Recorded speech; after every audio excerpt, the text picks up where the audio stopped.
So, we are deep into the knockout rounds of this 2026 World Cup, and the narrative machine is working overtime. Everywhere you look, pundits have already written the script for this quarterfinal. The consensus is simple: France is an unshakable juggernaut, Kylian Mbappe is inevitable, and Morocco's fairy tale ends right here, just like it did in Qatar.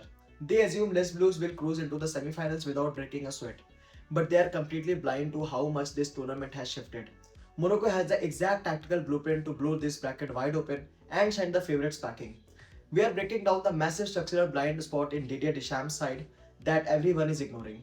If you think this is just a hyper optimistic hot take, remember that Morocco is unbeaten in North America, holding Brazil to a draw, outlasting the Netherlands, and dismantling Canada 3-0. This is not the exhausted defensive unit of 2022. This is a lethal evolved beast. Let's start with the biggest structural flaw in this French team.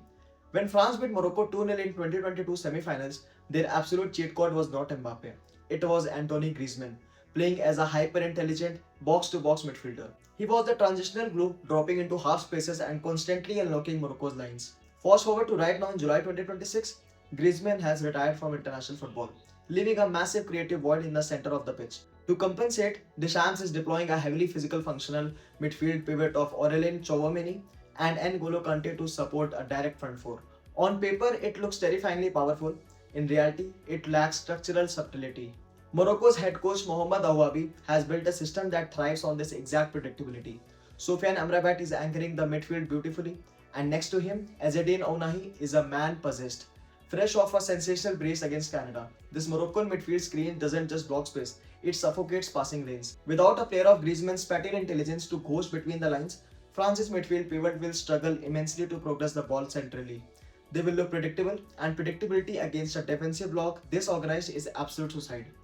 Now that alone wouldn't matter if France could just rely on pure individual brilliance on the wings. Which brings us to the ultimate individual duel, Achraf Hakimi versus Kylian Mbappe. The conventional wisdom says Mbappe eventually unpicks any fullback through sheer velocity, but Hakimi is not just any fullback. These two spent years as inseparable teammates at PSG. Hakimi knows every single one of Mbappe's micro triggers, the exact body shape he makes before cutting inside, the subtle hesitation before a burst of acceleration.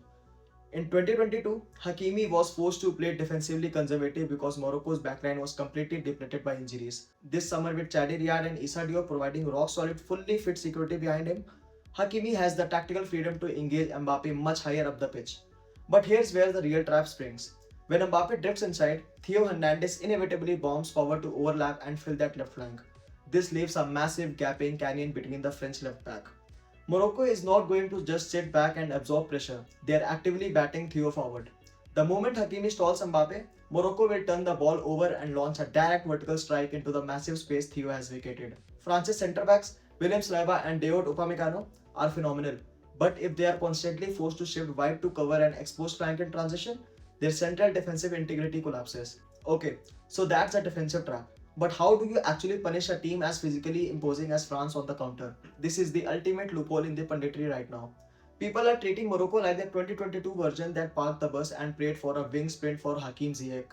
Wake up, because this is 2026 and Morocco has a brand new cheat code operating right in the heart of their attack. Real Madrid's Brahim Díaz. Ever since switching his international allegiance, Diaz has completely revolutionized how this team transitions from defense to attack. Think about it. He has already registered 4 assists in this World Cup alone, making him the all-time leading African assist provider in a single tournament.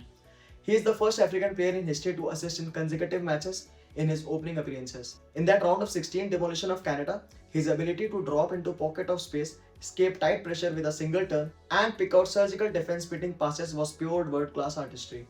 In 2022, France killed Morocco by suffocating their wide areas because they knew the Atlas Lions lacked central creativity. You can't do that anymore. Brahim Díaz operates precisely in those half spaces between Tchouaméni and the French centre backs. The moment Amrabat and Ounahi wins the ball back, they are not just clearing it, they are feeding Diaz on the half turn. His presence means Morocco transitions are no longer desperate foot races, they are calculated high velocity chess moves that will catch French completely off guard. When you strip away the star-studded names and look at the actual tactical machinery, the narrative flips completely. France is a powerhouse, yes, but they are a rigid, structurally predictable powerhouse missing their creative heart, while Morocco has evolved into a highly flexible, lethal counter-attacking side possessing the tournament's most creative playmaker in Brahim Díaz. This is not David versus Goliath match anymore. It's a tactical trap carefully laid by Mohamed Aouabi and France is marching straight into it. Keep a very close eye on the right flank. The moment Hakimi neutralizes Mbappe and feeds Brahim Díaz into the space behind Theo Hernandez, history is going to rewrite itself. It is going to be tight. It is going to be an absolute war of attrition. But Morocco is going to shock the world once again. My final score prediction: a disciplined historic 1-0 victory for Morocco, securing their spot in back-to-back World Cup semi-finals. But look, I want to hear from you. Drop your score prediction down in the comments below. Smash that like button if you enjoyed this tactical breakdown and subscribe to Soccer Mates so you don't miss a single piece of our knockout stage coverage. Let's see if the Atlas Lions can pull off the ultimate masterclass. See you in the next one.